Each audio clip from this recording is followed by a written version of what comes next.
আমাদের পরিবহন শ্রমিকেরা রাস্তায় দুঃখে দুঃখে মরে।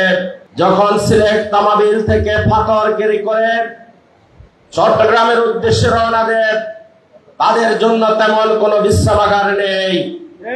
আবার রাস্তা যখন গাড়ি দাঁড় করানো হয়, তখন সেখানে মামলা দেওয়া হয়। আমাদের পরিবহন শ্রমিকদের গাড়ির নিচে আজকে ছাগল গরু যদি পড়ে, তার জন্য মামলা হয়, গাড়ি ভাঙচুর হয়, ড্রাইভারদেরকে মারা হয়, ঠিক কিনা? পরিবহন শ্রমিকদের কোন ধরনের আজকে নিয়োগপত্র নেই, আইডি কার্ড নেই। পাঞ্জাবের জগতে একটি বিশ্বস্ত নাম শাবাব এথনিক ওয়্যার। নির্ধারিত কোন মজুরিও নির্ধারণ করা হয়নি। পরিবহন শ্রমিকরা রাস্তায় মরে থাকে, পড়ে থাকে, গাড়ি অ্যাক্সিডেন্ট হয়ে কুকুরের মতো তার উদ্ধার করে নির্ধারিত ক্ষতিপূরণ পর্যন্ত দেওয়া হচ্ছে না। আমরা অনুরোধ করব, আমাদের আহত এবং নিহত শ্রমিকদের নিশ্চিত করতে হবে তাদের ক্ষতিপূরণ।